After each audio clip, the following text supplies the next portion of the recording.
जय हिंद बच्चों, कैसे हो आप सभी। उम्मीद करता हूँ सारे बच्चे स्वस्थ मस्त और एकदम तंदुरुस्त है। तो नए दिन के साथ एक नई क्लास के साथ में आप लोगों का फिर से स्वागत है।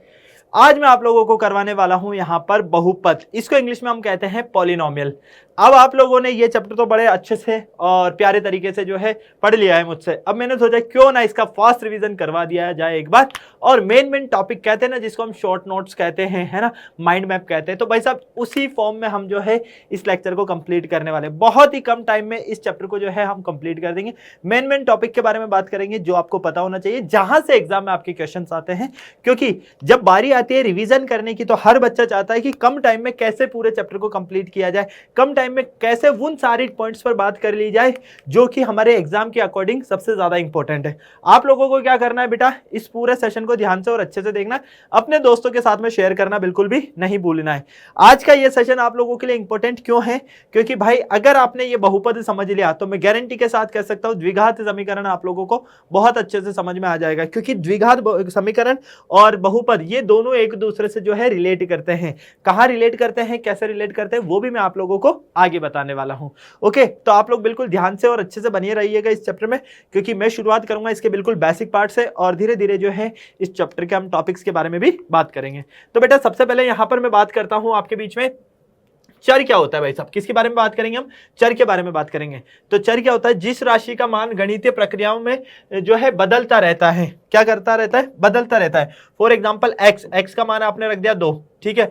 अब मान लो एक्स का मान आप 3 रखोगे, फिर एक्स का मान आप 4 रखोगे, एक्स का मान आप 5 रखोगे, ठीक है। या फिर एक एग्जांपल लेता हूं, मान लो आपको दिया गया है x + 5, ठीक है। तो x का मान आपने 2 रखा तो ये कितना हो जाएगा आपके पास में 7, x का मान 3 रखा तो ये कितना हो जाएगा आपके पास में 8, x का मान आपने 4 रखा तो ये कितना हो जाएगा 9, x का मान 12 रखा तो ये कितना हो जाएगा 17। तो आपने क्या देखा कि भाई साहब जैसे जैसे हम x की वैल्यू को चेंज कर रहे हैं वैसे वैसे हमें यहाँ पर जो है मान अलग अलग मिलते जा रहे हैं। इसीलिए कहा है हमने चर कि जिस राशि का मान गणितीय प्रक्रियाओं में बदलता रहता है उसे हम चर कहते हैं, और इसको इंग्लिश में वेरिएबल कहा जाता है। क्या कहा जाता है बेटा, वेरिएबल कहा जाता है। अब चर की बात हुई है और अचर ना है, ऐसा हो ही नहीं सकता। कांस्टेंट जिसको हम बोलते हैं, अचर मतलब जिसका मान नियत रहता है, स्थिति के अनुसार नहीं बदलता है। क्या कहलाते हैं बेटा, ये आपके पास में अचर कहलाते हैं, कांस्टेंट, ठीक है।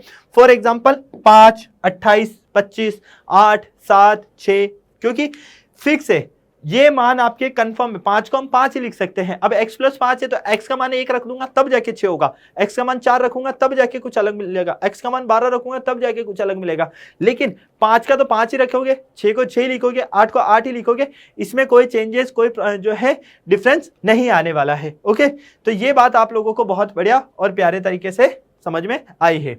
ओके, अब हम यहां पर बात करते हैं मेनली बहुपद की डेफिनेशन की, कि बहुपद आखिर में क्या है।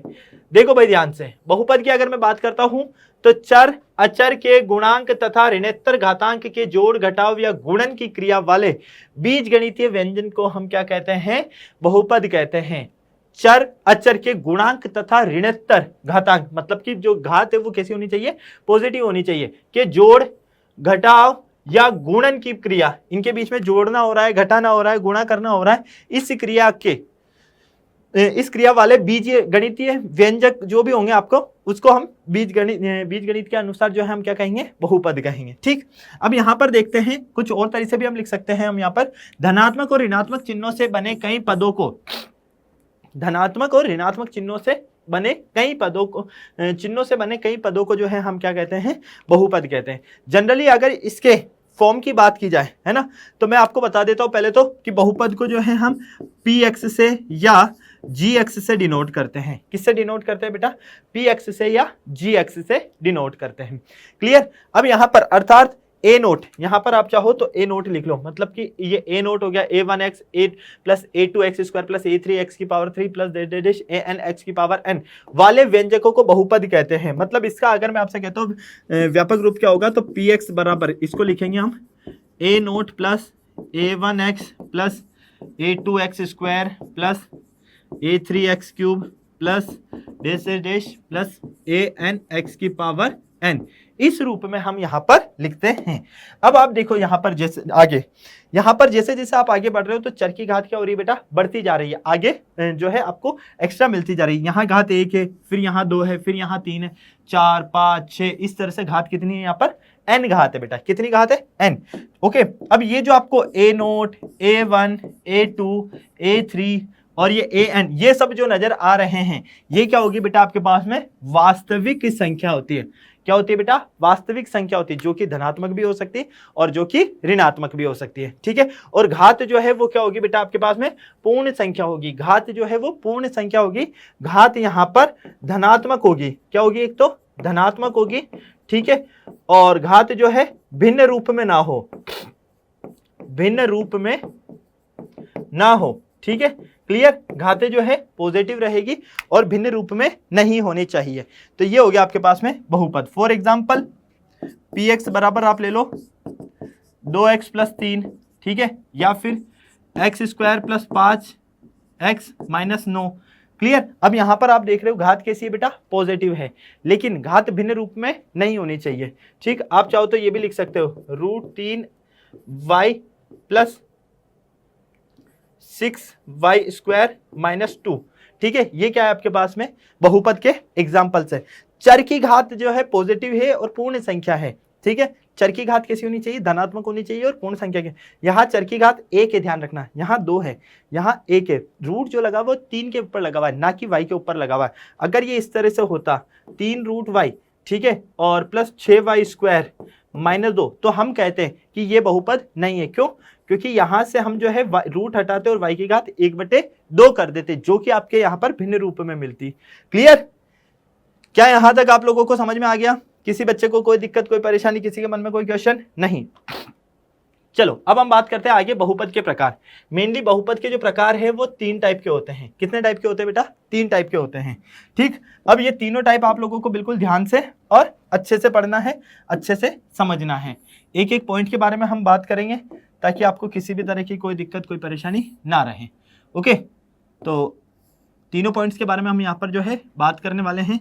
बस आप लोग बिल्कुल ध्यान से और अच्छे से देखना ताकि आप लोगों को सब कुछ मज़ेदार तरीके से क्लियर हो जाए और किसी भी बच्चे को कोई डाउट, कोई परेशानी भी ना रहे। ठीक, चलो भाई।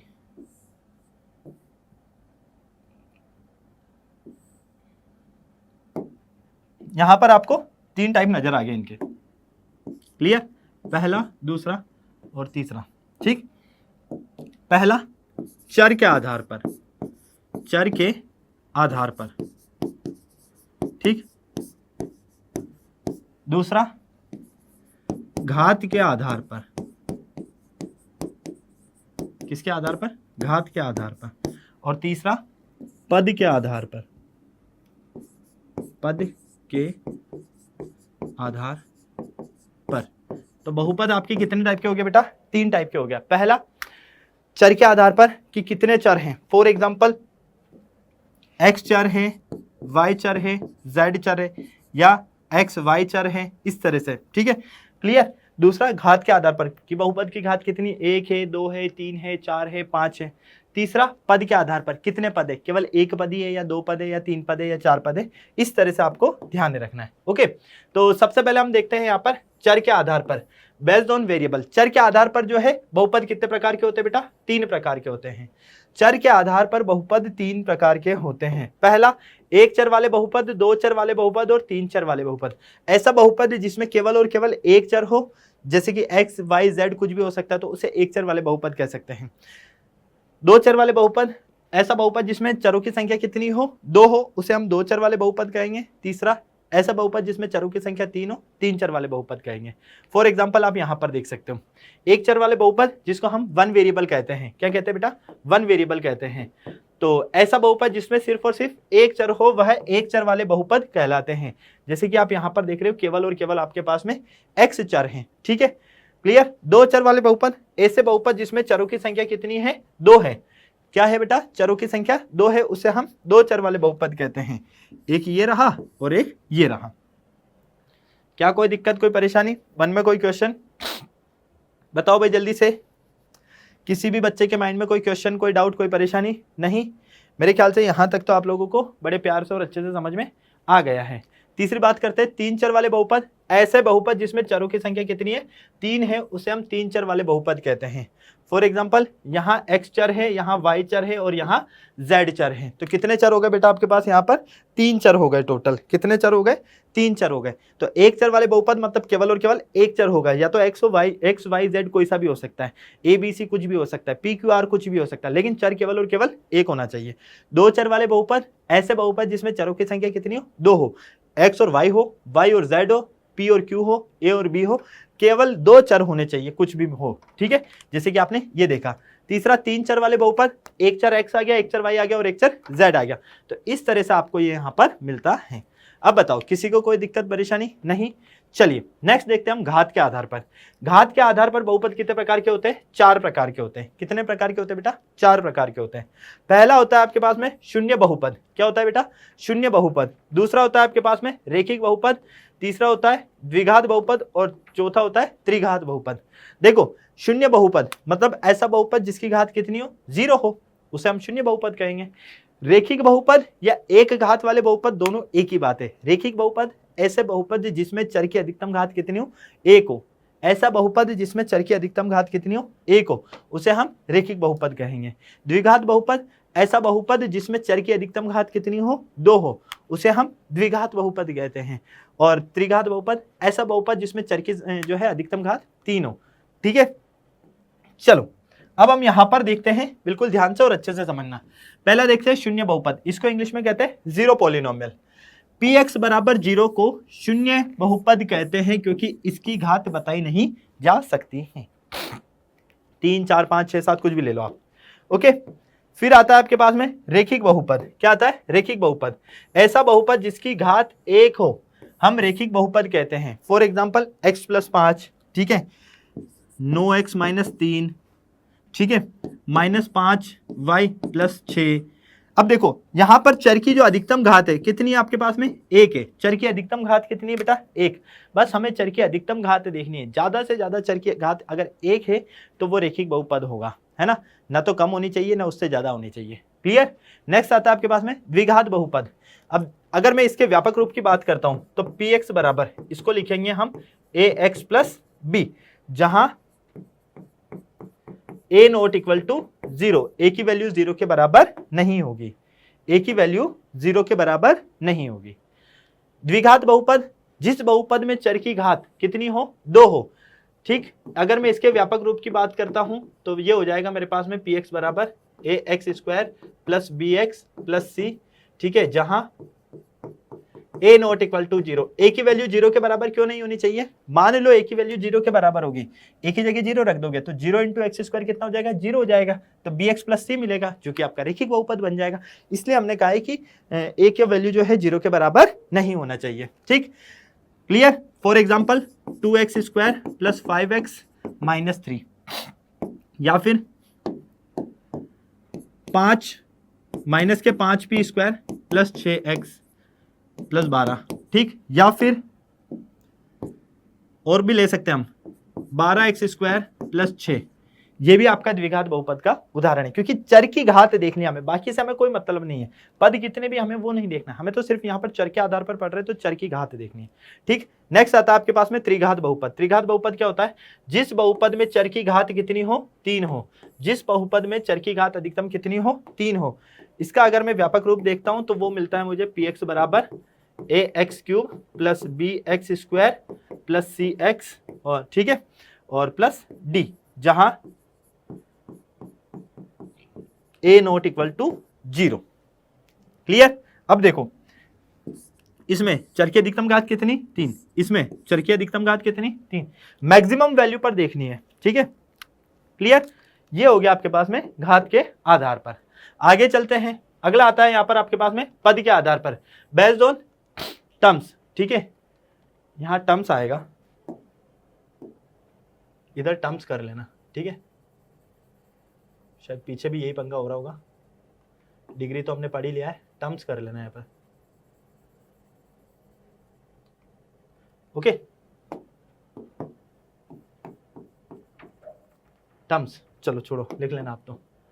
ओके, नेक्स्ट यहां पर अगर हम देखते हैं तो एक पदी, जिस बहुपद में केवल और केवल कितने हो, एक पद हो, उसे एक पदी बहुपद कहते हैं। यहां पर देखो कितने पद, एक पद, कितने पद, एक पद, कितने पद, एक पद। घात से मतलब नहीं है, पद पर देखना है हमें कि पद कितने हैं। ठीक, जिस बहुपद में केवल दो पद हो उसे हम क्या कहते हैं, द्विपदी बहुपद कहते हैं। जैसे कि यहां पर देखो एक पद ये और एक पद ये, यहां देखो एक पद ये एक पद ये, यहां देखो एक पद ये एक पद ये, यहां देखो एक पद ये एक पद ये।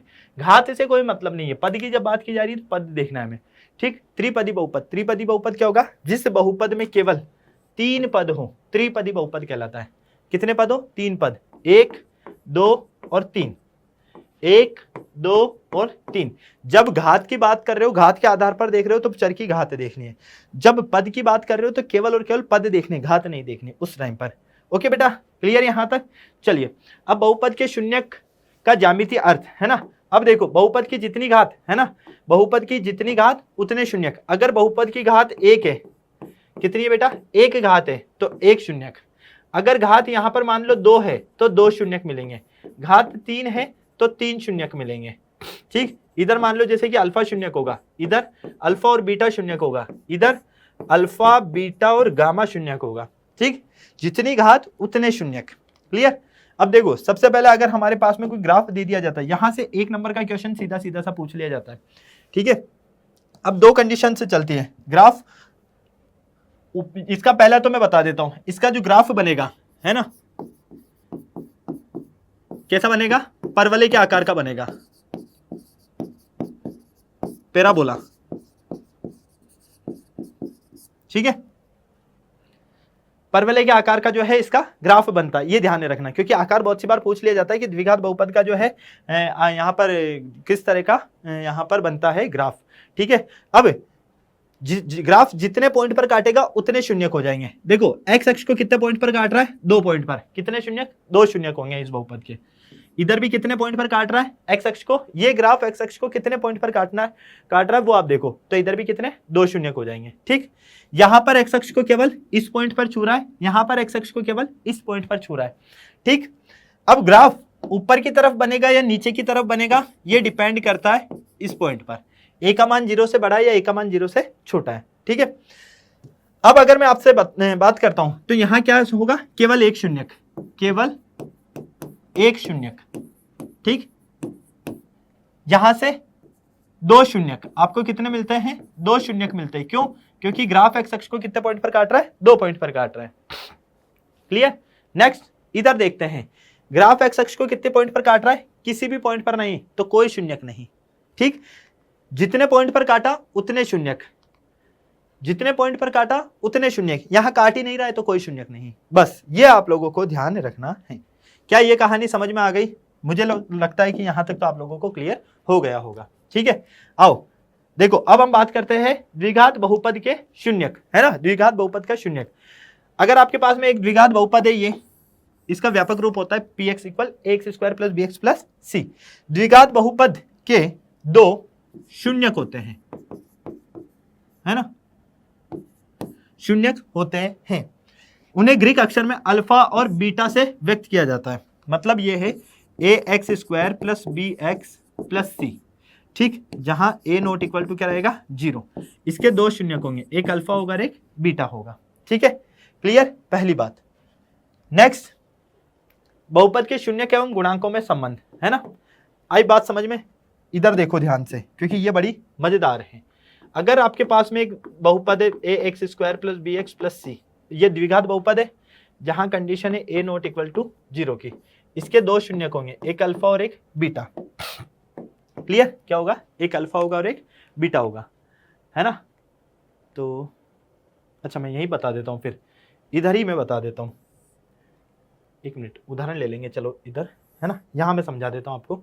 अब देखो सबसे पहले शून्यकों का योग, शून्यकों का योग, शून्यकों का योग ये होता है आपके पास में माइनस एक्स का गुणांक बटे एक्स स्क्वायर का गुणांक।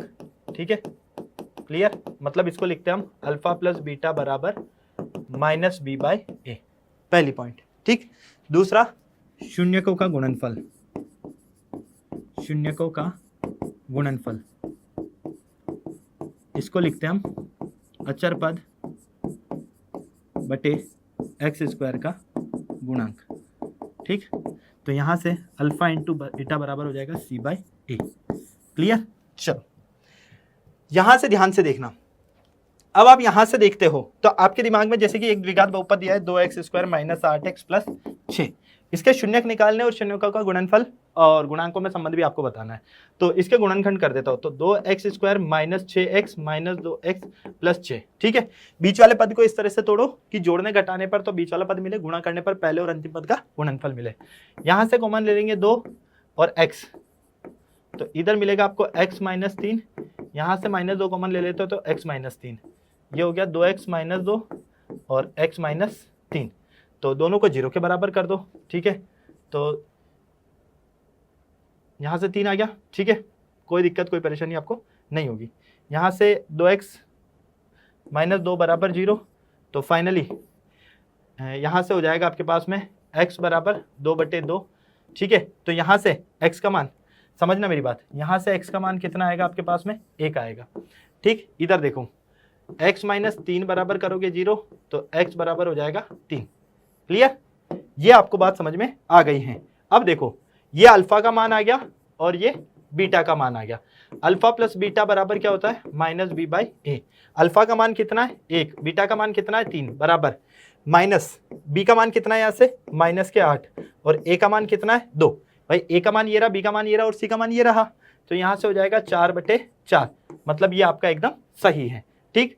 अब अल्फा इंटू बीटा क्या होता है बेटा आपके पास में सी बाई ए, तो अल्फा का मान 1, बीटा का मान 3 और सी का मान कितना है ऐसे 6, ए का मान कितना है 2, ये ए का मान, ये बी का मान और ये सी का मान, आगे जो चिन्ह है वो भी आपको लेने हैं। तो 3 बराबर यहाँ से भी मिलेगा 3। यही आपको यहाँ पर शून्यकों और गुणांकों में संबंध ध्यान रखने हैं, ठीक। चलो अब यहाँ पर बोला है कि एक द्विघात बहुपद ज्ञात कीजिए जिसके शून्यकों का योग, मतलब कि अल्फा प्लस बीटा ये दिया गया है आपको -3 और अल्फा इंटू बीटा ये दिया गया है 2। इसके लिए सीधा सा फॉर्मूला होता है एक्स स्क्वायर माइनस, ठीक है, ध्यान से देखना, alpha plus beta into x plus alpha beta. जब आपको शून्यकों का गुणनफल और योगफल दिया जाए या 2 शून्यक दिए जाए, तब अगर द्विघात बहुपद बनाना हो तो डायरेक्ट ये वाला फॉर्मूला यूज कर लो।